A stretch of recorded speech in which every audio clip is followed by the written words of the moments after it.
Buenas noches, compañeros, sean bienvenidos entonces a el repaso de teoría del Estado.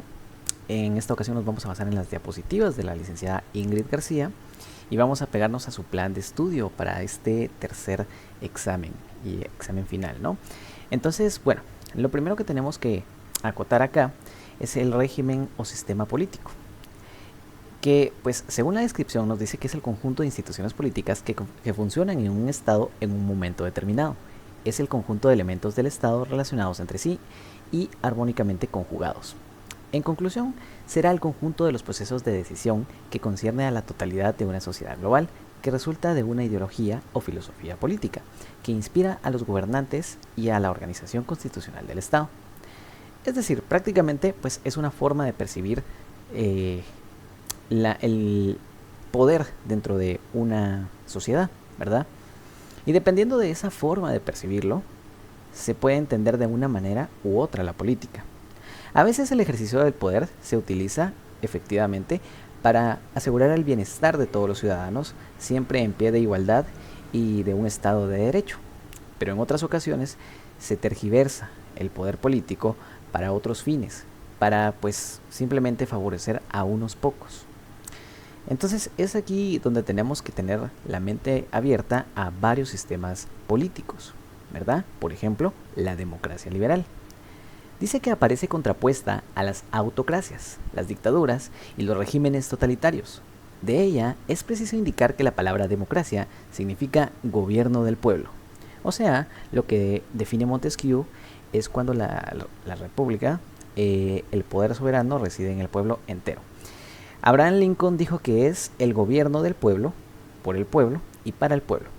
Si nos ponemos a pensar entonces, la democracia, pues al final resulta que es una conjugación de elementos en los cuales se distribuye el poder en el pueblo al final para que éste sea el que tome las decisiones que le conciernen a sí mismo, ¿no? O sea, para dirigirse a sí mismo y tomando en cuenta la opinión de la mayoría de los ciudadanos que pertenecen a este pueblo, a esta nación, a este país, ¿verdad?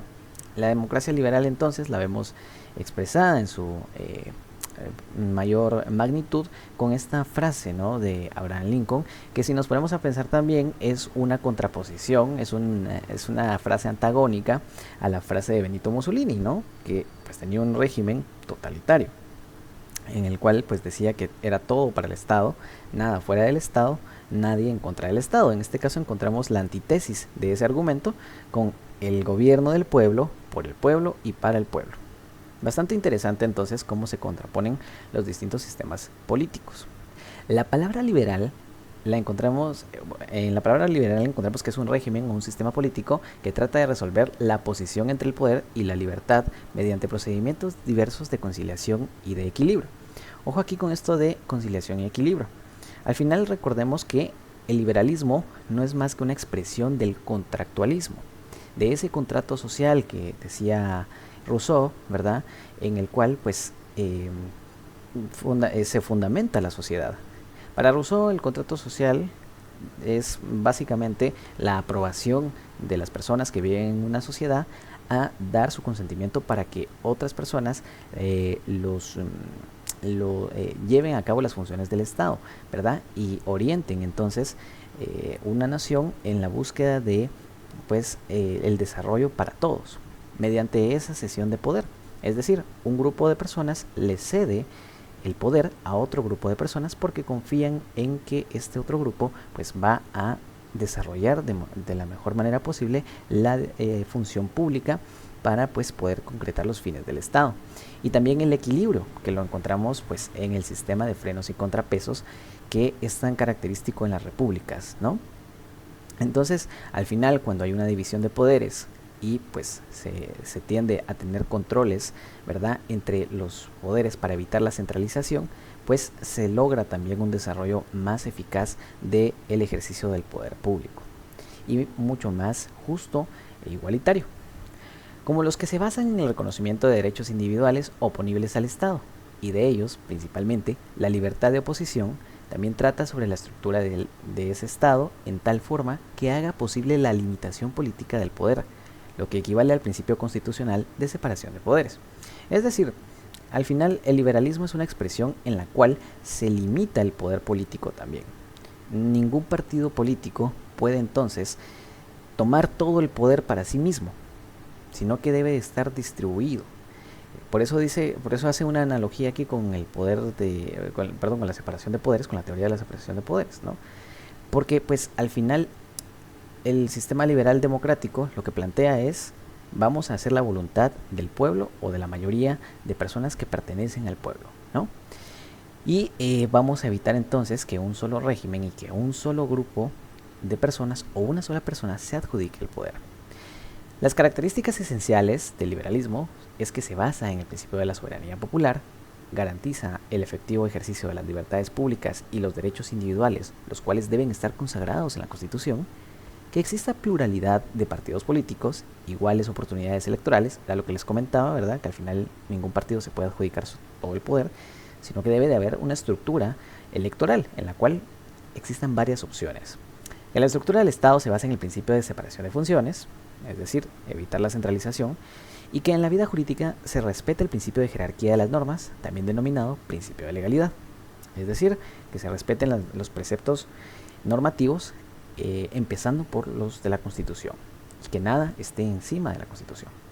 Luego tenemos el socialismo marxista, ¿verdad? Socialismo o marxismo o comunismo hace alusión a, pues, básicamente lo mismo. Este sistema está fundado en el pensamiento y obra de Carlos Marx, sociólogo, economista y filósofo alemán. Hace una crítica científica del proceso de producción capitalista. Según Vladimiro Naranjo, la concepción marxista se desprende del análisis de las relaciones establecidas por los hombres en el proceso de producción, las cuales constituyen la estructura de la sociedad e imprime a cada organización su carácter. Es decir, prácticamente el marxismo o el socialismo marxista lo que nos propone es que hay que hacer un cambio sistemático. Hay que quitar de la jerarquía social a los capitalistas o bien a los dueños de la riqueza. Hay que hacer una revolución entonces contra ellos, pero una revolución sistemática y científica, paso a paso. Por eso se considera entonces que la teoría de Karl Marx en efecto es una teoría científica. O sea, el comunismo marxista o el socialismo marxista es una teoría científica, la cual se basa entonces pues en la unión de las repúblicas socialistas, la democracia popular, en los regímenes. Recordemos que el socialismo y el comunismo en sí tienen una fuente o tienen una razón de ser revolucionaria. Por lo tanto, deben de concentrar el poder en un solo grupo. Entonces, esto dista con lo que vemos en el liberalismo, por ejemplo, en la democracia liberal, ¿no? En donde pues al final no existe realmente pues un solo grupo que pueda tener el poder o que sea concebido para tener el poder. Entonces vemos que pues al final hay distintas expresiones también que tienen rasgos del socialismo marxista, ¿verdad? Pero que tienen una orientación también un poquito más democrática. Y esas son ya pues versiones actualizadas, podríamos decir, de esta teoría. Sin embargo, entonces, lo que tenemos que sacar del socialismo marxista es que al final es un pensamiento que trata de distribuir la riqueza en manos de todos, pero para llegar a eso necesita fortalecer al Estado y que el Estado sea entonces el que durante un momento tome las disposiciones absolutas acerca de la vida de los habitantes. Luego tenemos entonces, vamos a pasar un poquito, la no democracia, la autocracia y los sistemas mixtos. Estos sistemas políticos contradicen el sistema democrático, sin embargo, en sus alcances característicos guardan alguna relación con este último y los sistemas autocráticos. Maurice Duverger nos indica que los sistemas no democráticos están vinculados con la escogencia de los gobernantes, sin apegarse a los lineamientos de las elecciones populares. Como primer punto tenemos entonces dentro de estos sistemas, tenemos a la autocracia. Incluye la herencia, la cooptación y la conquista. La herencia era, hasta la Revolución Francesa, el único fundamento de la legitimidad, es decir, que el heredero del rey tenía derecho a gobernar y sus actos eran obligatorios porque la ley de la herencia le transmitía el poder. La autocracia entonces la veíamos plasmada en los monarcas, ¿verdad? Y el derecho que tenían a, pues, prácticamente ser órganos legisladores, ¿verdad? Porque lo que decían era ley, básicamente por un evento sucesorio, por leyes sucesorias, es decir, simplemente por ser hijos de. Entonces, por eso ya tenían un derecho especial que el resto de la población no tenía y que de hecho el resto de la población debía de acatar. Luego tenemos los sistemas mixtos. Estos se caracterizan porque su existencia es parcialmente democrática y autocrática también.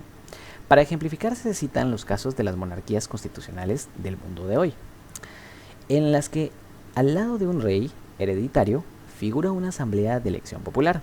También pueden presentarse la fórmula mixta, respecto del cual se expone que existen cámaras legislativas en países de doble cámara, ya que una es electa por procedimientos democráticos y la otra por procedimientos autocráticos, herencia, cooptación, nombramiento, etc.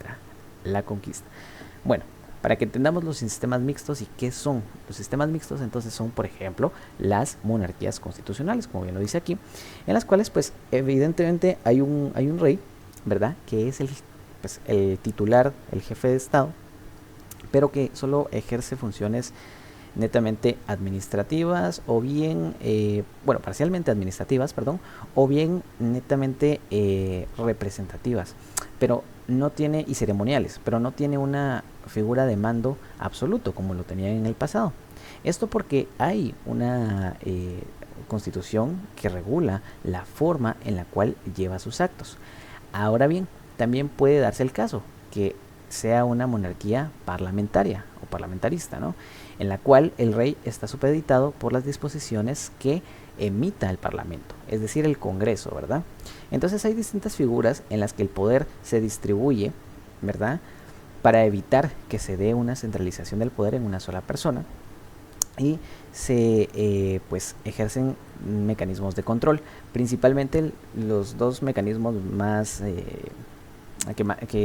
los más comunes, ¿no?, en las sociedades actuales que aún tienen reyes, son las constituciones, ¿verdad?, que limitan la capacidad y el alcance de las disposiciones legales que puede emitir un rey o un monarca, o bien, pues también el Congreso, ¿no?, los congresos, los parlamentos, ¿verdad?, como se les conoce principalmente en Europa, están también pues constituidos para limitar las funciones en el ejercicio de un monarca. Por ejemplo, en Inglaterra, ¿no? Y luego tenemos la anarquía, que sirve para designar aquellas situaciones donde se da la ausencia del Estado o público, volviendo inaplicable el monopolio de la fuerza sobre el territorio. A diferencia de la autarquía, uno mismo, gobierno, un concepto de filosofía moral, la anarquía se refiere a una situación del orden público. La anarquía entonces la tenemos que entender como la ausencia del Estado, no hay más. Y de hecho ese es uno de los planteamientos que nos postulaba la teoría marxista también en esa segunda etapa, ¿no?, en la cual desaparece el Estado porque ya no es necesario. Sin embargo, la diferencia aquí es que la anarquía vista desde un punto de vista específico, ¿verdad?, diferenciándola entonces de la concepción que tenía Karl Marx, es pues al final una especie de estado natural en el que los seres humanos pues no están bajo la regulación ni bajo ninguna supervisión, ¿verdad?, de ninguna institución creada por ellos mismos ni por nadie más. Entonces en la anarquía simplemente no hay leyes, es un mundo sin leyes, sin un estado en el cual pues se puede hacer absolutamente todo porque pues no hay nadie que esté supervisando las actuaciones. Recordemos que el derecho es una relación bilateral, ¿verdad?, es decir, que crea derechos y obligaciones, pero también es una figura que regula la conducta externa del ser humano en sociedad. Por lo tanto, entonces, pues siempre vamos a estar bajo la supervisión del Estado, que va a estar minuciosamente determinando si nuestras acciones son legales o no. Esto no lo vemos en la anarquía bajo ningún punto de vista. Y no solo del Estado, sino de ninguna institución como tal o de ningún grupo de poder. Entonces, bueno, eso sería prácticamente un mundo sin leyes y sin gobierno. A eso se refiere la anarquía, ¿verdad? ¿Por qué habla del monopolio de la fuerza? Porque En derecho, cuando hablamos nosotros del monopolio de la fuerza, nos referimos a esa legitimidad que tiene el Estado de poder utilizar medios coercitivos para poder llevar a cabo sus fines. Es decir, si no se acatan las normas, entonces el Estado puede ejercer la violencia física para poder entonces procurar que sí se lleve a cabo. Pero el Estado es el único facultado para poder hacer esto. Ninguna otra persona o institución fuera del Estado tiene entonces la legitimación para poder ejercer la fuerza, ¿verdad? Entonces, bueno, tenemos que la anarquía es polisémica, o sea que su uso puede referirse a nociones distintas. El primer uso que encontramos es que alude al desorden político producido tras el colapso de un Estado al no poder aplicar la ley sobre su territorio, un Estado fallido. Cuando nosotros hablamos de anarquía muchas veces nos recordamos, ¿no? Una revolución, no sé, traemos a colación algún recuerdo de, no sé, algún momento en algún país en específico donde pues se dice que reina o que reinó la anarquía, ¿no? Y pues por lo general son revoluciones, son convulsiones sociales las que pues llevan a entender este término, y es cuando precisamente pues se rompen todas las normas, el orden constitucional, y se dan entonces eventos caóticos. Entonces uno de los términos de anarquía se puede utilizar precisamente para esto. Pero también encontramos el segundo término, que dice que esta prescinde del Estado y las instituciones son formadas por el libre acuerdo. El anarquismo plantea una sociedad políticamente organizada, sin Estado. La idea común de los anarquistas es que consideran que el Estado es necesario que no es necesario, debería ser aquí, y también directamente perjudicial en la medida que atenta contra las libertades. Es decir, al final también se puede entender como una corriente de pensamiento de filosofía política en la cual nos asegura que pues, los seres humanos tal vez en algún punto sí podríamos llegar a vivir de manera plena sin la intervención del Estado. Esto también lo vemos plasmado en el naturalismo, pero no en la corriente naturalista de los derechos que son inherentes a la persona humana y que los entendemos por la misma conciencia que tenemos, sino hablando como tal de la teoría naturalista, ¿verdad? En la cual pues también se alude a que el ser humano podría, como como un animal podría vivir sin la intervención de un Estado que es una entidad artificial. Y esto precisamente es el fundamento que encontramos en este segundo punto de análisis, en esta segunda acepción de anarquía, ¿verdad? Prácticamente la intervención del Estado es perjudicial para el desarrollo del ser humano en sí mismo. Luego encontramos al socialismo libertario, también llamado anarquismo social o libertarismo de izquierda. Es un grupo de filosofías políticas que promueven una sociedad no jerárquica, no burocrática, sin Estado y sin propiedad privada en los medios de producción, que se opone a todas las formas coercitivas de organización social y promueve la libre asociación en lugar de un gobierno. El término socialismo libertario es usado por algunos socialistas para diferenciar su filosofía del socialismo de Estado, o por algunos como sinónimo del anarquismo social. Promueve una tendencia de pensamiento que promueve la identificación crítica y el desmantelamiento real de la autoridad ilegítima en todos los aspectos de la vida. Esto prácticamente pues sigue la misma línea. Al final es una combinación entre socialismo y anarquismo, es decir, eliminemos al Estado porque el Estado no funciona, las instituciones estatales no funcionan, se corrompen fácilmente y por lo tanto no es la salida. Este es el argumento que utilizan entonces los socialistas. Al final surge la necesidad pues de distribuir las riquezas entre todos, pero pues prácticamente con este pensamiento idealista que tienen ellos, ¿no? En el que pues al fin de cuentas todos los seres humanos nos llevamos bien y estaríamos mejor sin un Estado, pues tienen ellos esa concepción o esa idea en la que pues todos podríamos cooperar entre todos y por eso de esa manera podríamos hacer una sociedad sin la intervención de un Estado. Sin embargo, pues creo que todavía no estamos a nivel de conciencia como especie facultados para llevar a cabo una organización social de este tipo, ¿no? Pero bueno, luego tenemos la conclusión del anarquismo, ¿verdad? Que es una filosofía política y social que llama a la oposición y la abolición del Estado, entendido como el gobierno y por extensión de autoridad, jerarquía o control social que imponga el individuo. Algunos hacen una distinción entre dos líneas básicas del pensamiento, individualista y comunistas. También es común señalar las cuatro corrientes más importantes: el anarquismo individualista, el mutualismo, el anarquismo comunista, el anarcosindicalismo y también el colectivismo. Son expresiones entonces del anarquismo, que pues al final es una vertiente de la anarquía en sí mismo, ¿verdad? Pero que alude más a esa revolución, a esa lucha por quitar a un Estado como tal, ¿verdad? Es ese llamado a pues eliminar estas instituciones, eliminar el monopolio del poder. La dictadura la entendemos como una forma de gobierno en la cual el poder se concentra en torno a la figura de un solo individuo, dictador, o una junta militar con un número de dictadores, generalmente a través de la conciliación de un gobierno de facto, que se caracteriza por la ausencia de división de poderes. Históricamente, dictadura hace también referencia a la magistratura extraordinaria de la antigua República Romana. Ok, la dictadura entonces, ¿qué es en general? Pues es adjudicarse el poder a una sola persona, ¿verdad? Y de esta manera pues llevar a cabo la organización del Estado en base a sus pensamientos y a sus propios ideales. No hay obviamente una división de poderes, está totalmente centralizada y pues por lo general se suele tomar por la fuerza. Escuché ahí que alguien levantó la mano o hizo algún comentario. Sí, Melvin, coméntame. Solo que en la diapositiva anterior, Carlitos, Ajá.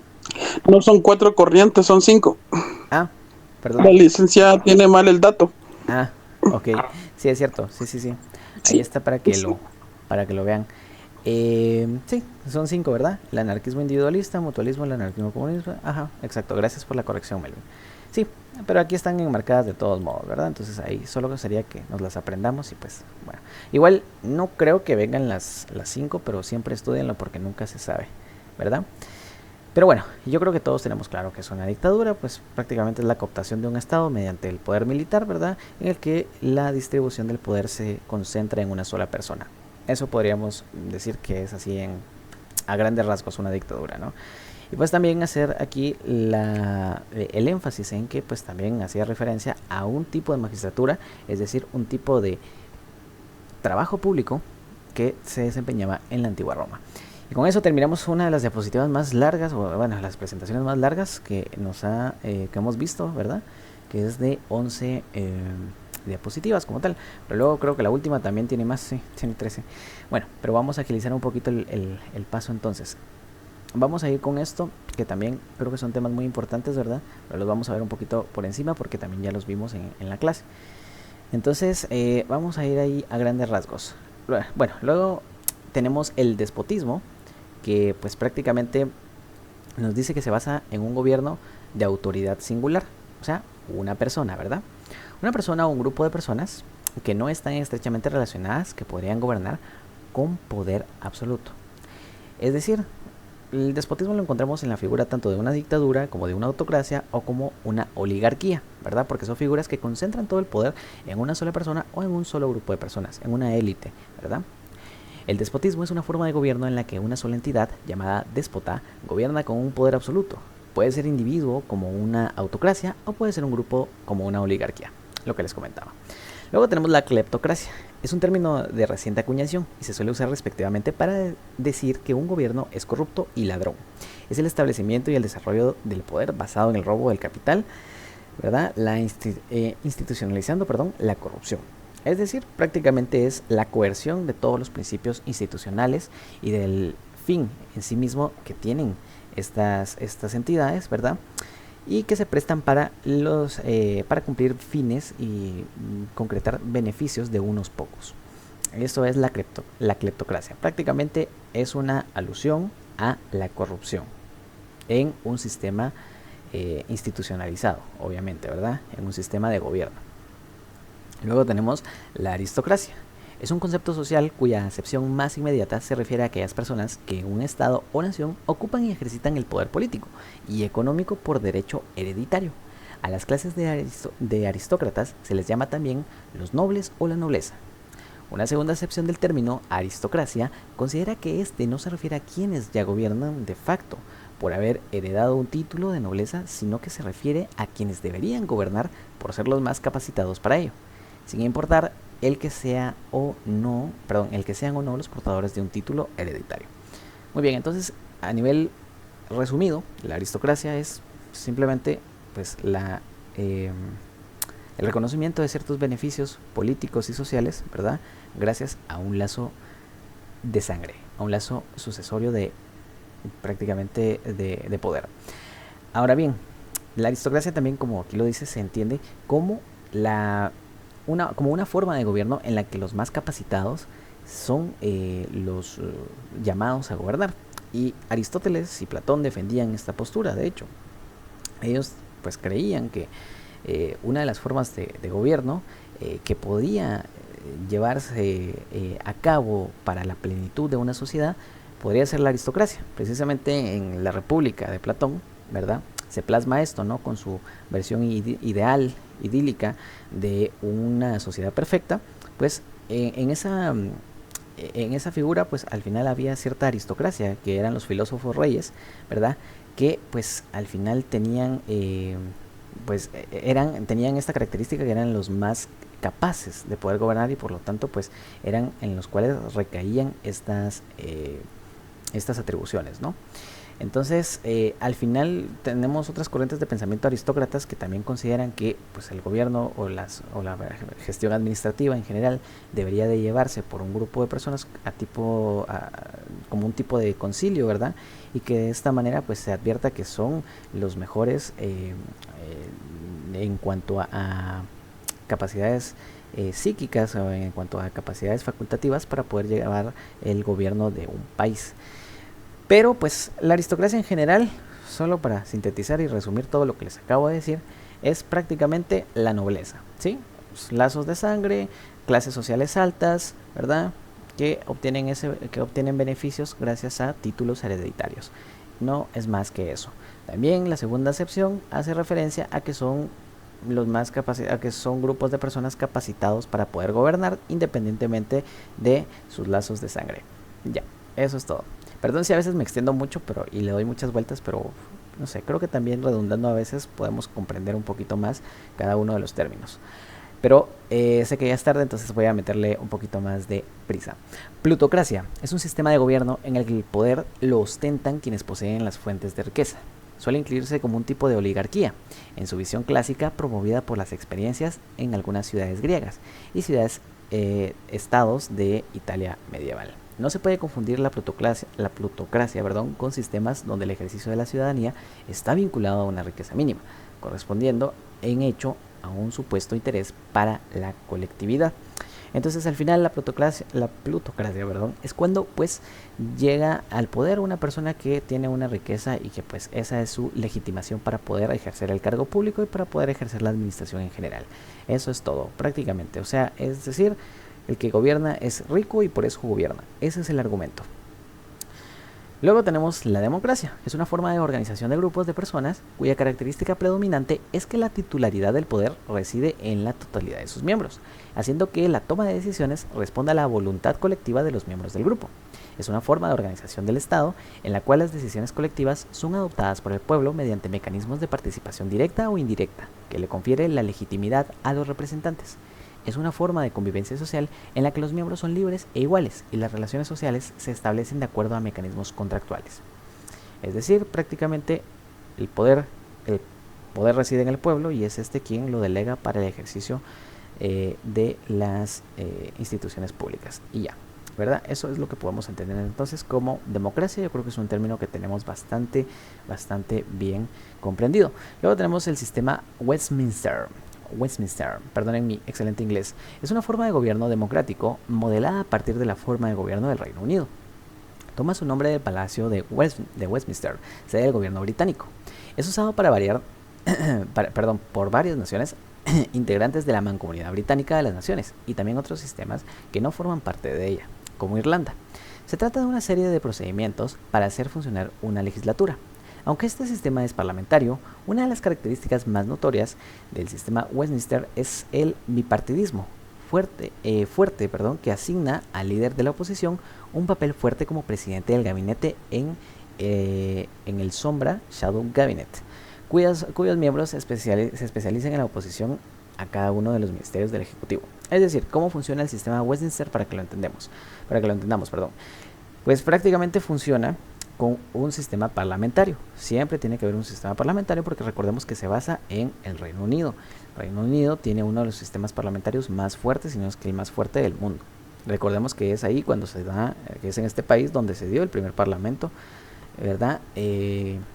que pues legislaba al mismo tiempo que un rey estaba en el ejercicio de sus facultades, allá por el 1215. Bueno, entonces de esa cuenta tenemos que hay una oposición, se reconoce una oposición dentro del Parlamento, ¿verdad?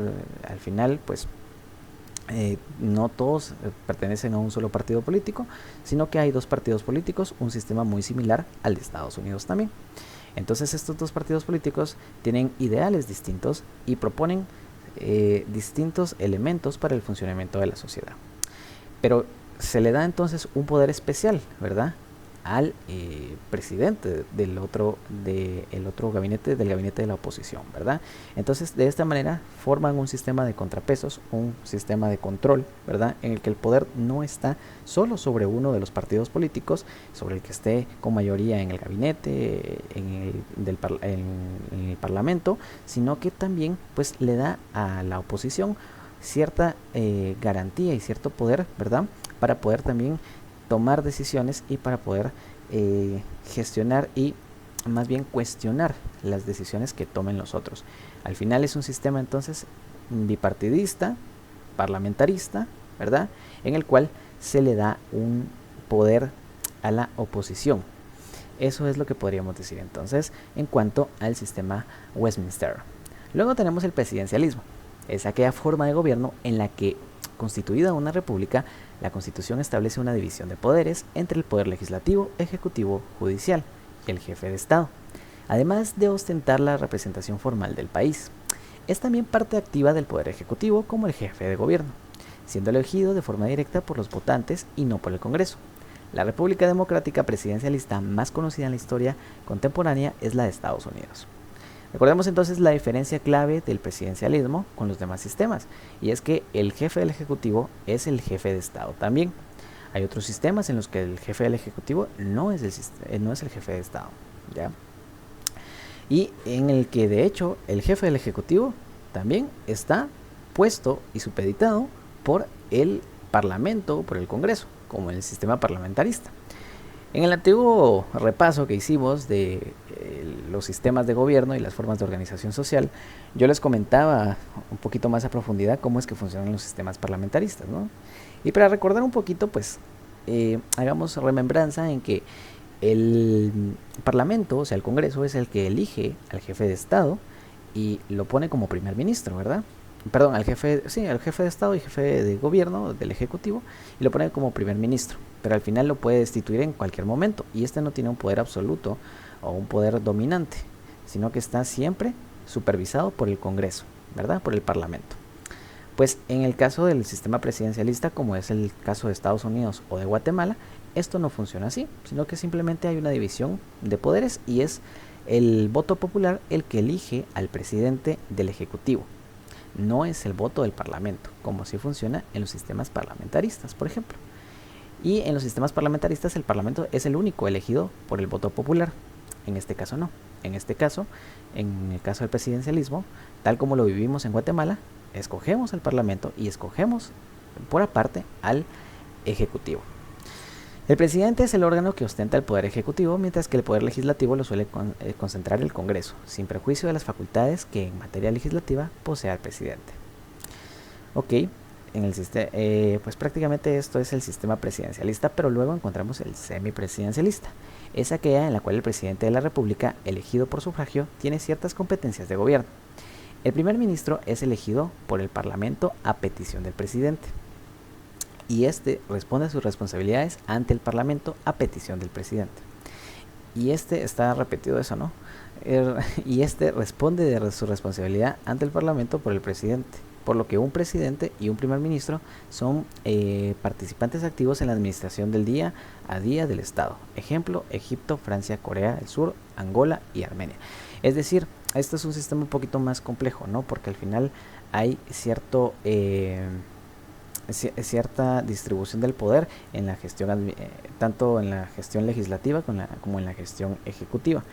Entonces, al final, en un sistema semipresidencialista se dan distintos,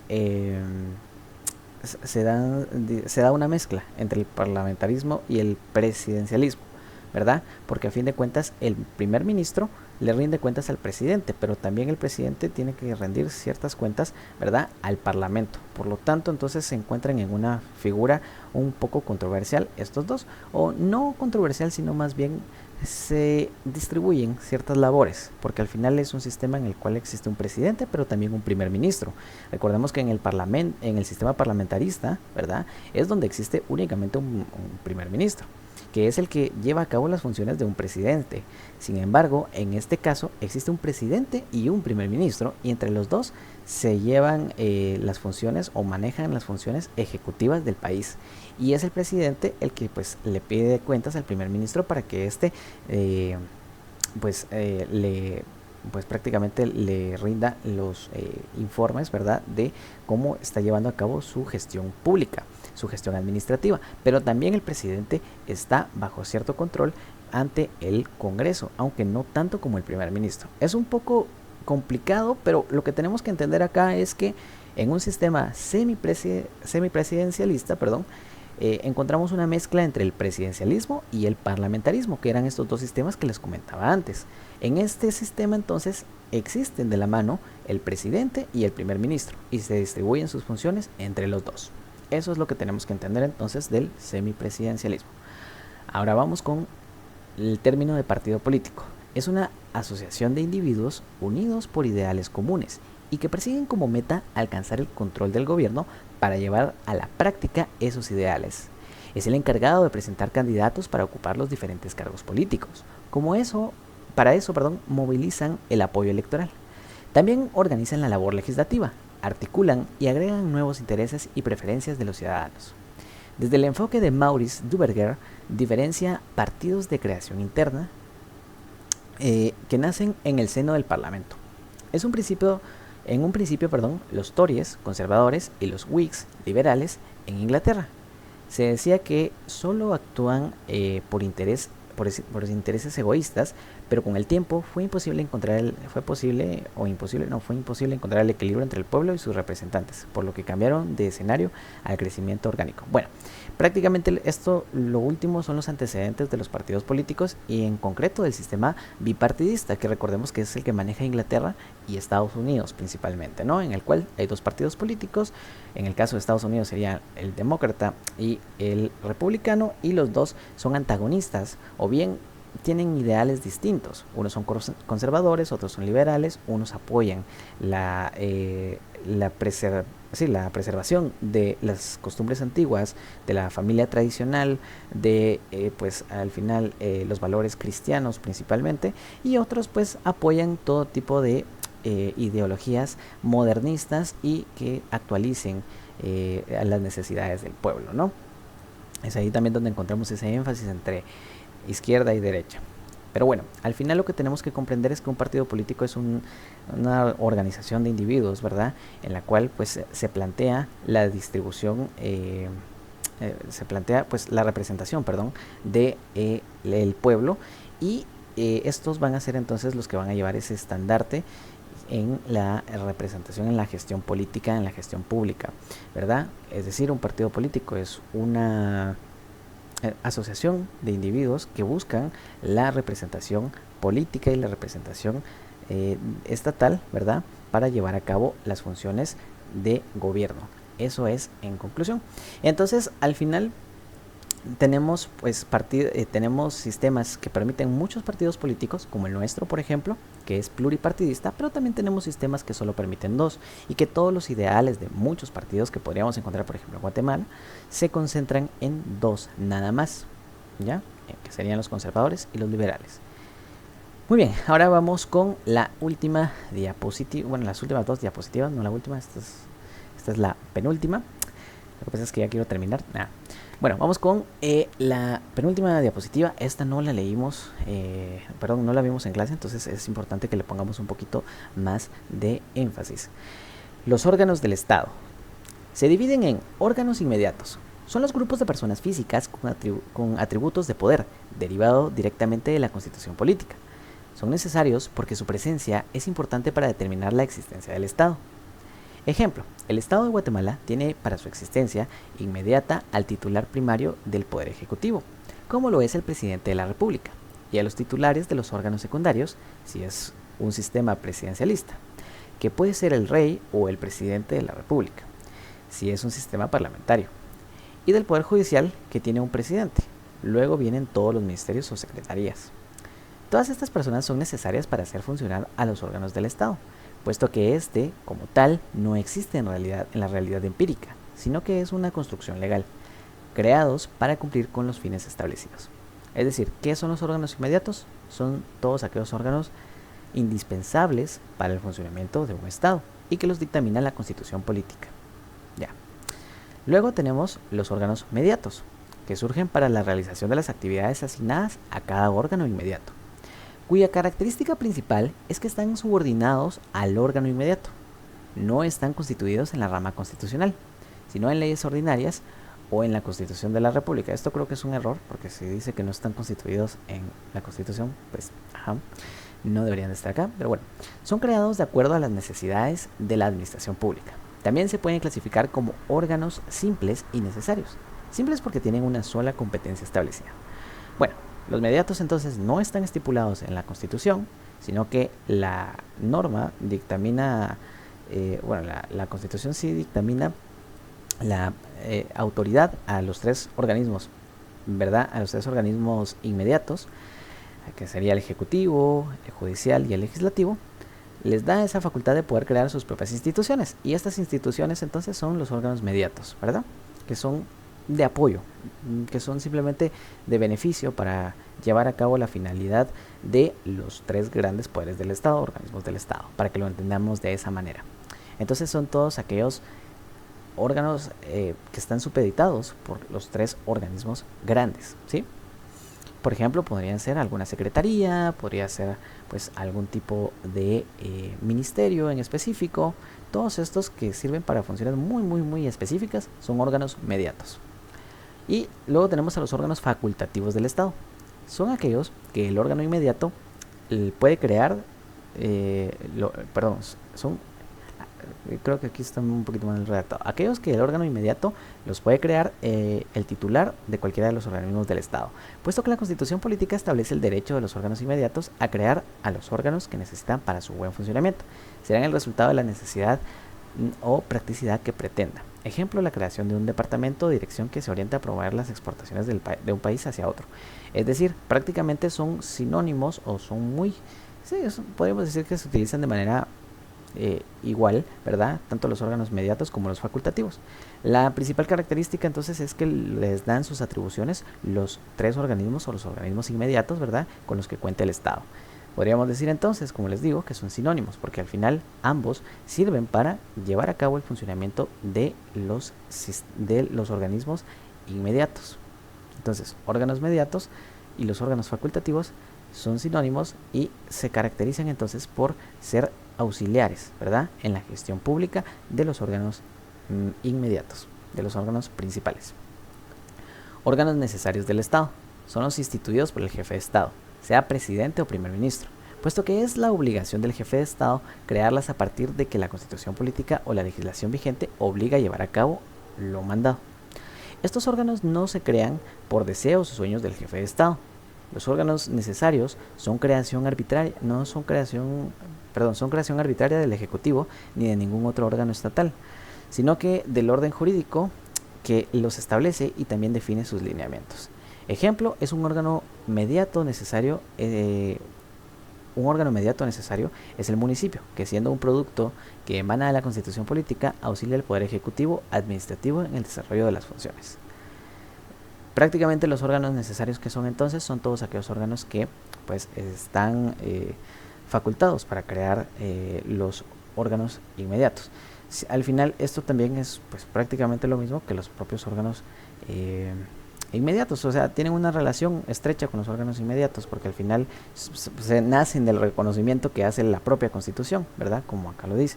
Entonces son esas instituciones, ¿verdad?, que principalmente crea el jefe de Estado o que dictamina el jefe de Estado, ¿verdad?, pero siempre bajo el aval constitucional, siempre bajo esa premisa de la Constitución.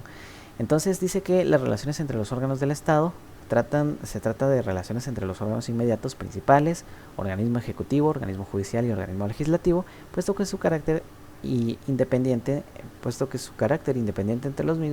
entre lo mismo hace que la comunicación y la relación sea de igualdad y no de subordinación, como sucede en el órgano inmediato e inmediato. Perdonen un poquito si ahí leo un poco extraño, pero lo que pasa es que la redacción a veces de estas diapositivas es un poco confusa, ¿no? Entonces, bueno, les pido una disculpa por eso, pero es eso, básicamente. Y bueno, entonces, ¿qué quieren decir los órganos necesarios y cómo podríamos entender todo esto, ¿no? Al final, porque al final estamos viendo un montón de órganos y no entendemos cómo funciona. Bueno, podríamos decir entonces que los órganos inmediatos son aquellos que están directamente establecidos por la Constitución y pues al final son la esencia de un Estado mismo. Luego los órganos mediatos. Los órganos mediatos podemos decir que son aquellos que no están establecidos directamente por la Constitución y que son creados por los órganos inmediatos para auxiliarse en el cumplimiento de sus funciones. Los órganos facultativos, por otra parte, son entonces el resultado de pues prácticamente las disposiciones, ¿verdad? Las disposiciones que tomen los órganos de mayor jerarquía y que pues al final sirven para llevar a buen término la organización del Estado. Prácticamente podríamos decir, como les comentaba, que es un sinónimo de los mediatos, ¿verdad? Porque tienen, o sea, son lo mismo en esencia, son lo mismo en fórmula, ¿verdad? Los órganos facultativos son aquellos que el Estado tiene la opción de crear o no, ¿verdad? Para el cumplimiento de sus funciones y la satisfacción de sus necesidades. En conclusión, o sea, son opcionales, podríamos decir, ¿no? Pero eso también a lo largo, podríamos entonces hacer una distinción, tal vez acá, si lo queremos ver de esa manera. Los mediatos al final pues son todos esos que necesariamente tienen que suceder, ¿verdad? Debido a las disposiciones de los tres grandes. Sin embargo, pues también hay otros que subyacen también debido a las disposiciones, ¿verdad? Pero que pues son necesarios o no. Tal vez podríamos enfatizar en eso, pero en esencia, como les digo, en la base son sinónimos, porque al final terminan dependiendo del órgano superior, por lo tanto entonces son también mediatos, son al mismo tiempo mediatos y facultativos. Y por otra parte pues tenemos a los necesarios, y que estos pues también son de gran importancia, ¿verdad?, para el funcionamiento de las funciones públicas. Y al final pues podríamos decir que son la estructura fundamental del Estado, ¿verdad?, los órganos necesarios. Su existencia es una condición, ¿verdad?, necesaria para que se lleven a cabo pues las funciones estatales, por ejemplo, pues legislar, ejecutar lo juzgado y pues a fin de cuentas administrar también, ¿no? Eso sería lo que podríamos comprender entonces. Al final tenemos que comprender que cada uno de estos no es necesariamente antagónico del anterior, salvo los órganos inmediatos y los mediatos, ¿verdad?, que en este caso sí, pero en el caso de los mediatos y los facultativos están estrechamente relacionados, podrían utilizarse como sinónimos, aunque también es importante advertir esa diferencia que les digo, que tal vez los facultativos podrían ser de un carácter más opcional. Ahora bien, los necesarios del Estado pues también tienen mucho que ver, se relacionan mucho con los anteriores, ¿verdad?, y también directamente con los inmediatos, pero al final podemos sacar la conclusión de que son pues esos que son indispensables para cumplir las tres funciones estatales básicas, que son legislar, hacer cumplir lo legislado y administrar, ¿verdad?, prácticamente. Muy bien, ahora sí, una vez ya nos separamos de estos términos de organismo y los organismos en general, vamos a la división del poder o separación de las funciones. La República surge después de la creación de la Constitución Política estadounidense. Se basa en dos elementos fundamentales. Primero, el poder proviene del pueblo, quien lo delega en sus representantes para su debido ejercicio. Segundo, el poder debe estar dividido para evitar el absolutismo y el totalitarismo que genera un poder concentrado en una persona, lo que diferencia de las repúblicas democráticas de las no democráticas. La separación de poderes tiene finalidades específicas. Es el rasgo esencial del Estado constitucional. Se refiere a la limitación y el control del poder por medio de la división del mismo, creando un sistema de frenos y contrapesos, cuyo objetivo es que cada órgano gubernamentativo se desempeñe dentro de su respectiva órbita constitucional en forma independiente y ordenada. Esto se trata que su existencia y funcionamiento permita mantener distribuido el poder en donde cada organismo es responsable legalmente de supervisar a los otros de acuerdo a los procedimientos legalmente establecidos. Bueno, la división de poderes, que se basa en el sistema de frenos y contrapesos, yo creo que es algo que ya tenemos bastante claro, ¿verdad?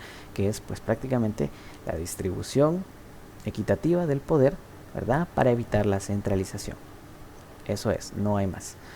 El barón de Montesquieu fue uno de los autores que más aportó a esta teoría junto con John Locke, ¿verdad? La teoría de la división de poderes y el sistema de frenos y contrapesos. Montesquieu sostiene que la distribución jurídica de las funciones ejecutiva, legislativa y judicial solo podrá limitar el uso arbitrario del poder y salvaguardar la libertad y los hechos de los ciudadanos si se combina con otro principio basado en su distribución social. Por esta razón, describe un modelo institucional en el que la diversidad propia de una sociedad estamental, la sociedad inglesa, se integra formalmente a los poderes del Estado.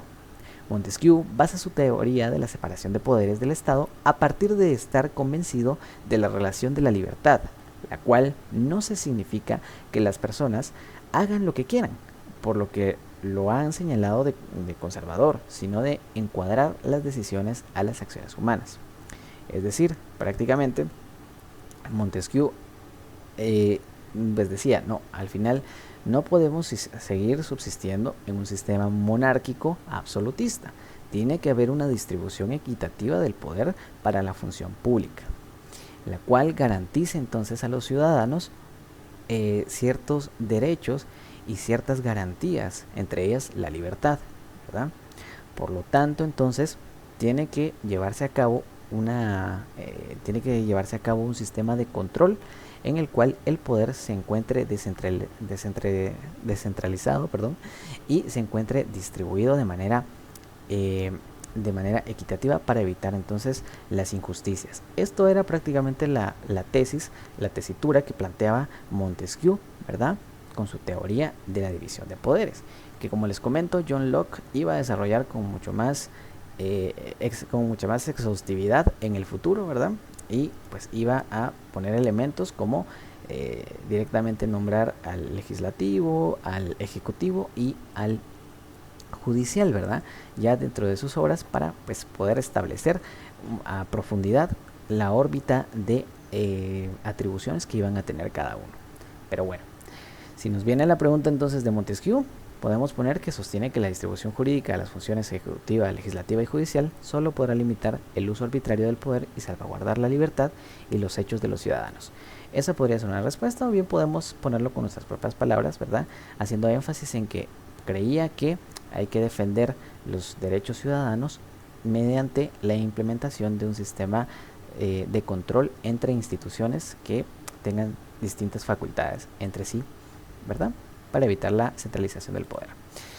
Muy bien, y pasamos con la última diapositiva. Vamos a ir entonces un poquito ágiles porque pues ya llevamos bastante rato.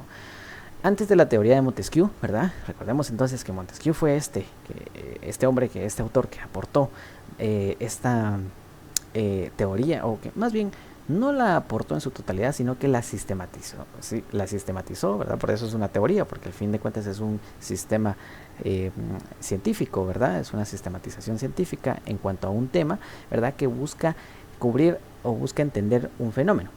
Entonces, al final, Montesquieu se basó en estas tres hipótesis, realmente en estas tres formas de organización, ¿verdad? Previas. Tenemos por una parte entonces la de los griegos, con Aristóteles, ¿verdad?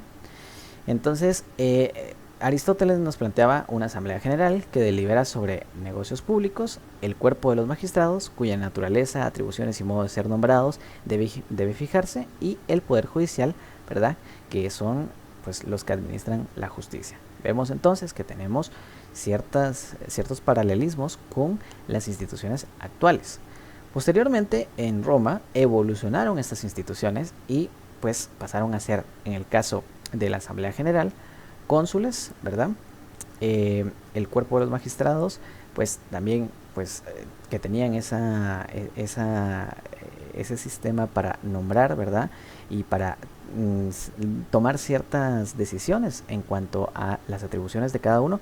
Pues esto pasó a ser una responsabilidad de los senados y los magistrados, que eran los encargados de impartir justicia. Recordemos que los cónsules podríamos entenderlos, que eran dos, ¿verdad? Eran dos cónsules por cada, por cada gobierno. Podríamos entenderlos como el presidente y el vicepresidente, por ejemplo, porque al final eran también los líderes de las Fuerzas Armadas romanas. Luego tenemos el Senado, que eran, pues, literalmente era el Parlamento, ¿verdad? Era una figura análoga al Parlamento en el cual, pues, se sometían a revisión y análisis los distintos proyectos a llevarse a cabo y las distintas medidas que se iban a tomar. También habían otros tipos de senados, ¿verdad? Que eran entes legisladores, como por ejemplo, pues, los senados de los patricios y los senados de los latinos, que emitían estos últimos unos dictámenes llamados plebiscitos, ¿verdad? Que pues al final tenían cierto valor jurídico y cierto valor legislativo. Sin embargo, todo esto era sometido a consideración del Senado y eran estos los que tenían la última palabra. También el Senado pues tenía cierto poder o ciertas facultades sobre tanto los cónsules como los magistrados. Y luego tenemos a los magistrados, ¿verdad? Los magistrados, pues recordemos las 5 magistraturas que habían en Roma, pero principalmente a los pretores, ¿verdad? Que eran los encargados de hacer valer la justicia, eran los encargados de llevar a cabo la jurisdicción en Roma. Los pretores se distribuían el poder entre las distintas provincias, ¿verdad? Y cada uno tenía pues una tabla de legislación o una hoja de ruta, digamos, en la cual pues llevaban a cabo ciertas disposiciones. Entonces ellos tenían un documento que era de observancia pública, es decir, cualquiera lo podía ver, cualquiera lo podía consultar, donde se expresaban ciertas acciones que podían tomarse, es decir, ciertos beneficios y ciertas garantías que este magistrado, que este pretor, pues le daba a la población, ¿verdad? Y de esta manera, pues, se ejercía la justicia. Claro, todo era muy personal y muy subjetivo a también la visión que tenía el pretor. Lo importante aquí entonces es que era el que llevaba el proceso administrativo de la justicia, pero también se lo delegaba a los jueces, ¿verdad? Que eran estos los que llevaban a cabo los juicios como tal. El pretor era entonces solo el titular de la jurisdicción. Pero bueno, luego pasando con John Locke tenemos el legislativo, el ejecutivo y el federativo. Estos eran entonces los planteamientos que hacía John Locke, ¿verdad? Desarrollando pues de la mano con Montesquieu esta teoría. Muy bien, ahora vamos con los frenos o pesos y contrapesos. Esto es algo de lo que ya hemos hablado bastante, ¿verdad? Y que pues prácticamente se caracteriza por distribuir el poder en principalmente 3 organismos del Estado, ¿verdad? Y que estos no estén supeditados entre sí y que cada uno pues sí ejerza cierto control para limitar los alcances, ¿verdad? del otro. Prácticamente no vamos a ahondar en eso porque lo hemos visto en Constitucional como 1000 veces, entonces yo creo que ya lo tenemos bastante claro. Personalidad del Estado. Aquí quisiera hacer una acotación también, y es que recordemos qué es la personalidad.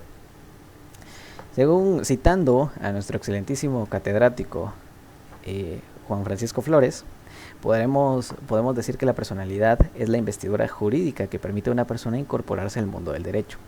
En este caso no sería una persona, sino a una institución, que a fin de cuentas funciona como una persona jurídica, ¿no? Entonces, pues prácticamente las instituciones gubernamentales, como el Estado en sí mismo, tienen personalidad, pueden incorporarse al mundo del derecho y pueden ejercer funciones legislativas, ¿verdad? Pueden ejercer funciones administrativas y pueden ejercer funciones ejecutivas. Eso es lo que tenemos que decir. Entonces, es la capacidad legal de la Constitución política, que la Constitución política le reconoce al Estado, y para ello se le asigna a cada uno de los organismos del Estado, pues son estos los que están investidos legalmente de esa personalidad para el cumplimiento de sus funciones. Es decir, son partícipes de relaciones jurídicas, tanto el Estado como sus instituciones adyacentes. Eso es prácticamente. Luego tenemos derechos y obligaciones del titular de la función. Deben de existir mecanismos legales en los cuales se establezcan las funciones y atribuciones de ese órgano. Se trata de una actividad administrativa basada en el principio de legalidad.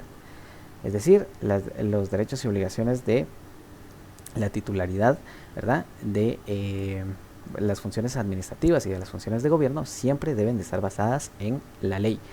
Para que proceda cualquier tipo de responsabilidad para el titular del órgano, previamente debe haber un debido proceso, donde se le informe sobre los actos que se le imputan, y así el órgano puede llevar a cabo su derecho de defensa.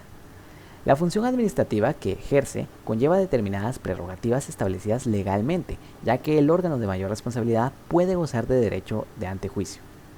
Una de las obligaciones en la actividad administrativa en un marco de legalidad es que al funcionario se le exige que cumpla con determinadas funciones y atribuciones para el desarrollo de la competencia del órgano.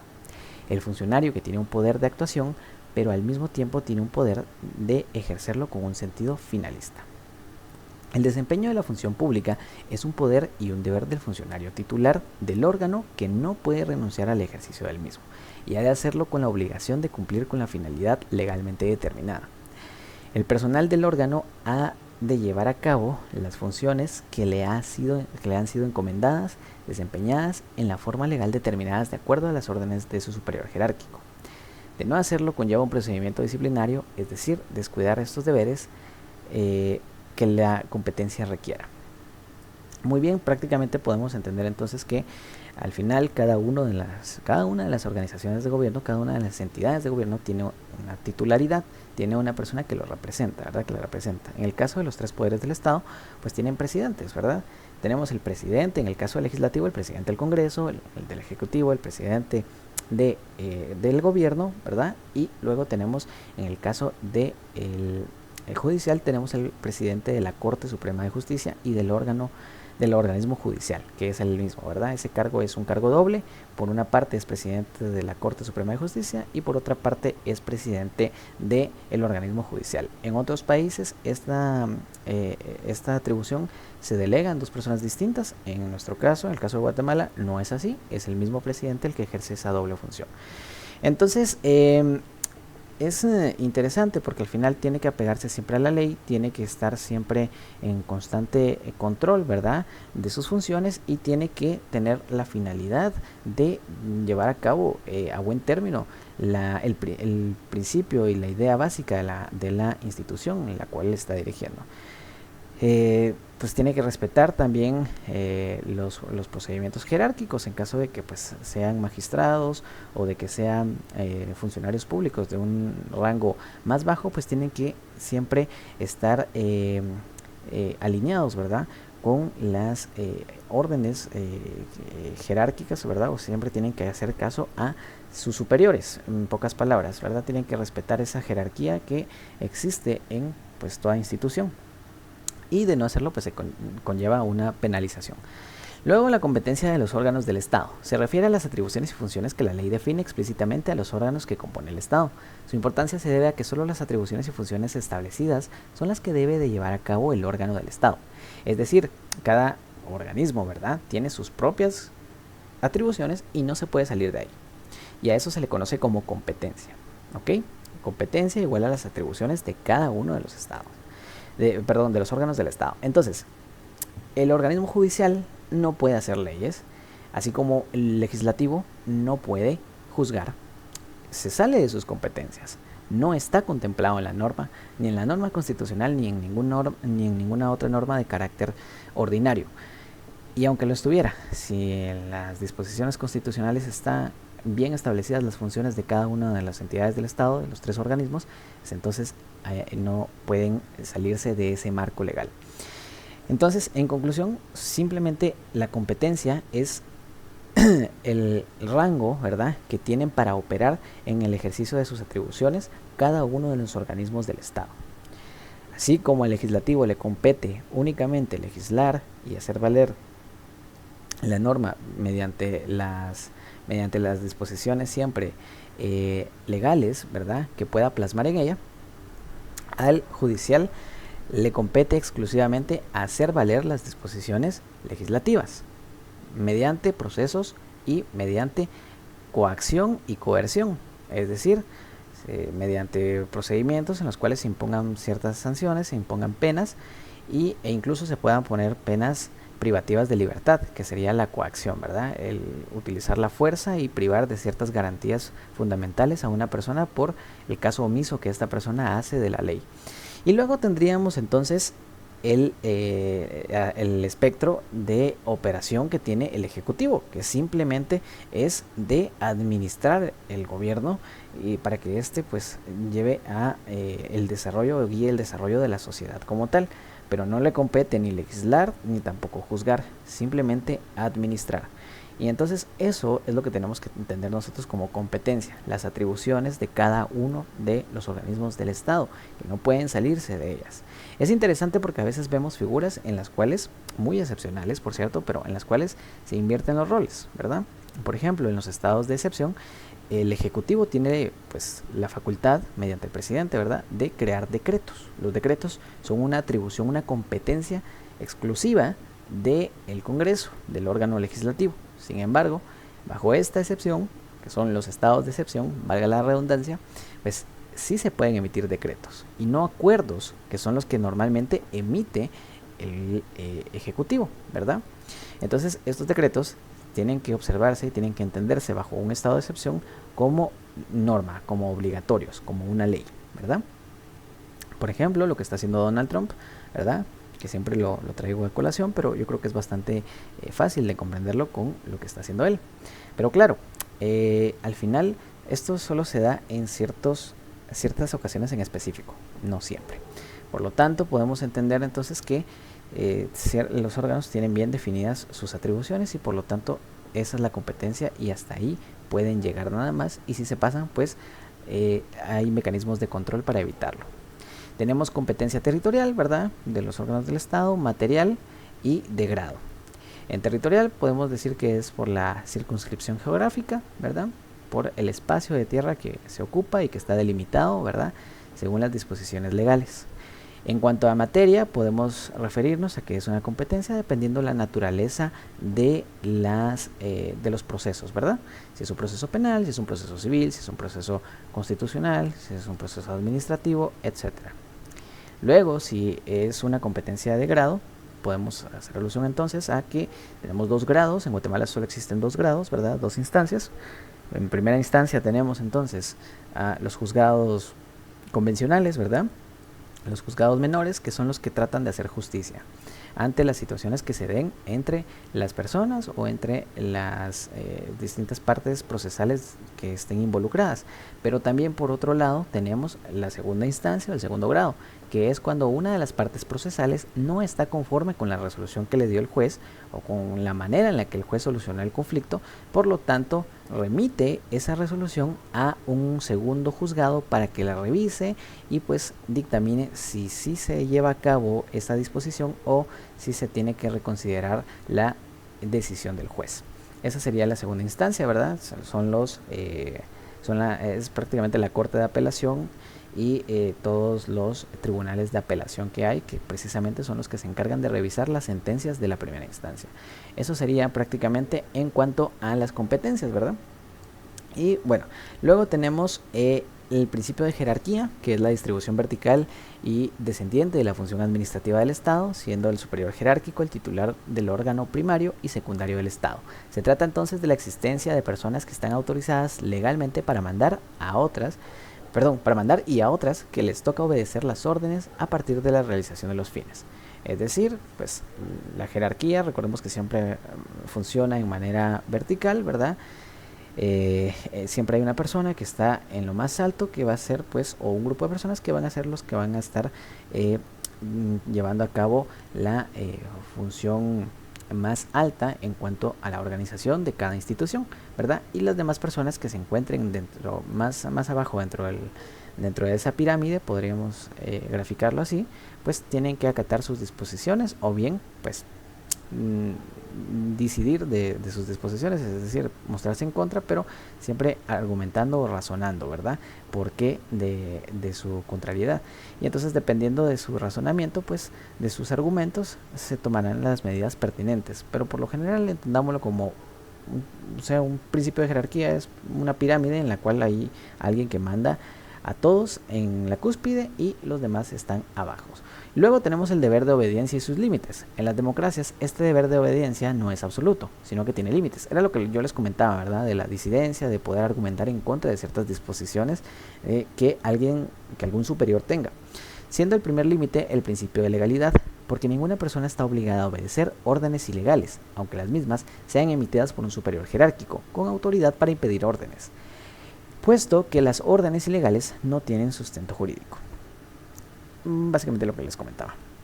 Funciones del Estado, funciones políticas, se refiere a las decisiones que lleva a cabo la dirección política del gobierno en razón de Estado, lo cual significa el conjunto de objetivos establecidos por un Estado para legitimarse y obtener legitimidad entre la población. Dentro de esos elementos encontramos la soberanía misma del Estado, la defensa ante las amenazas externas e internas, garantizar la seguridad jurídica y el bien común de la población e impulsar las decisiones necesarias para garantizar esos fines o razones de Estado, incluso declarar la guerra o negociar la paz. Estos actos políticos que toman las máximas autoridades del Estado, principalmente el jefe de Estado y su gabinete, junta de ministros o consejo de ministros, son indispensables para la consolidación de un orden político jurídico determinado. Luego tenemos las funciones de gobierno, que son romper las relaciones diplomáticas, declarar la guerra, romper las relaciones políticas con la Iglesia Católica, la declaración de una situación de emergencia dentro del país a consecuencia de disturbios políticos, de una rebelión, de una epidemia, de una catástrofe, entre otras, básicamente los estados de excepción. Una función administrativa que se ejerce de acuerdo con el principio de juricidad, es decir, con sujeción irrestricta al ordenamiento jurídico, comenzando con la Constitución Política de la República y las leyes, sin perjuicio de respetar las demás normas que regulen la actividad desarrollada. Funciones de control. El control de los actos de gobierno y administrativos tienen como fundamento el principio de juridicidad. En virtud de los órganos del Estado, debe sujetar su actuar a la Constitución Política y a las leyes, control que está vinculado con la existencia de un régimen democrático de gobierno, porque no hay democracia sin control, ni control sin régimen democrático. Las funciones públicas de los órganos del Estado solo pueden ser controladas por la existencia de un Estado de derecho a partir de que el control es un acto o procedimiento realizado por otra persona u órgano autorizado para ello. Examina o fiscaliza un acto realizado por otra persona u órgano a fin de verificar si en la preparación y el cumplimiento de dicho acto se han observado todos los requisitos que exige la ley.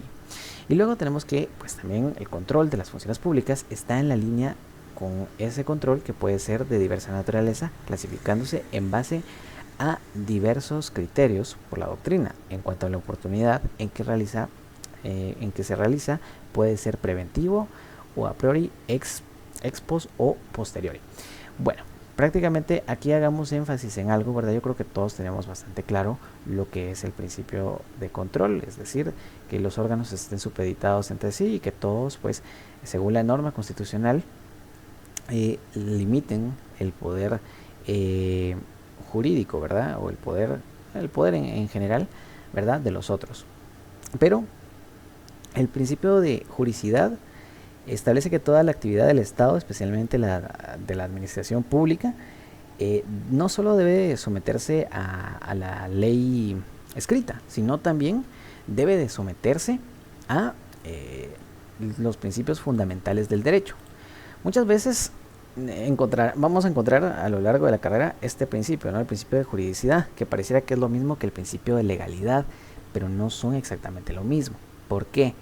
El principio de legalidad nos exige que nos apeguemos a la ley, a la norma vigente, pero muchas veces esta ley es contraria a la moral o es contraria a los valores tradicionales. Sin embargo, el principio de juridicidad nos dice, no solo hay que apegarse a la ley, si ésta, claro, respeta los principios fundamentales del derecho, sino que también a lo que la doctrina misma ha construido, ¿verdad? A todos esos principios fundamentales que rigen entonces a una sociedad, ¿verdad? Por ejemplo, la equidad, la justicia y la igualdad. Entonces va más allá de la simple sujeción a la ley, sino que también nos indica que tenemos que sujetarnos a los principios fundamentales del derecho, tan básicos como equidad, justicia y igualdad, ¿verdad? Como les comento, muchas veces se toman disposiciones ilegales, que son ilegítimas, pero en virtud de alguna situación política que esté aconteciendo en un país, tienen luz verde estas disposiciones para poderse llevar a cabo, ¿verdad? Por ejemplo, recordemos sistemas totalmente legales pero inmorales como el sistema nazi, en el cual pues estaban autorizados muchos actos ilegales, ¿verdad? A nuestro criterio, o inmorales, perdón, a nuestro criterio, pero en ese momento eran legales, eran incluso hasta promovidos por el propio Estado. Entonces, en el principio de juridicidad no pasaría eso, o sea, no percibe solo la ley escrita, la ley positiva, sino que también percibe los principios fundamentales del derecho. Y a esto es lo que nos hace alusión la función de control, ¿verdad? Que se tienen que apegar los controles y las instituciones a los principios fundamentales del derecho. Muy bien, luego tenemos las funciones jurídicas, las que tienden a crear el ordenamiento jurídico y que se manifiestan en la elaboración y formulación de manera general y abstracta de las normas que regulan la organización del Estado, las relaciones entre el Estado y los ciudadanos entre sí, funciones que son propias del organismo legislativo. Funciones legislativas, función principal, las referidas a la creación, modificación o derogación de las leyes y el control político. Ojo, recordemos que cuando hablamos de funciones legislativas o de procesos legislativos, no solo hablamos de creación de leyes como muchas veces lo percibimos, no solo la creación, sino también el sometimiento a análisis, la derogación, ¿verdad? Y el planteamiento de reforma de las leyes, o sea, la modificación. Entonces también tenemos que inferir que el proceso legislativo es todo esto. Por lo que la actividad fundamental del Poder Legislativo es la creación de normas jurídicas, es decir, tiene la potestad de regular en nombre del pueblo los derechos y las obligaciones de sus habitantes en consonancia con las disposiciones constitucionales. Función ejecutiva o administrativa es la que lleva a cabo las actividades para la satisfacción de las necesidades colectivas. Por función administrativa se entiende aquella que se ejerce por parte de los agentes del Estado y los particulares expresamente autorizados por la ley. La función administrativa es ejercida por un conjunto de órganos estatales a quienes se encomienda la realización de las competencias administrativas específicas. Y bueno, eso es todo, compañeros, en cuanto a los temas del examen.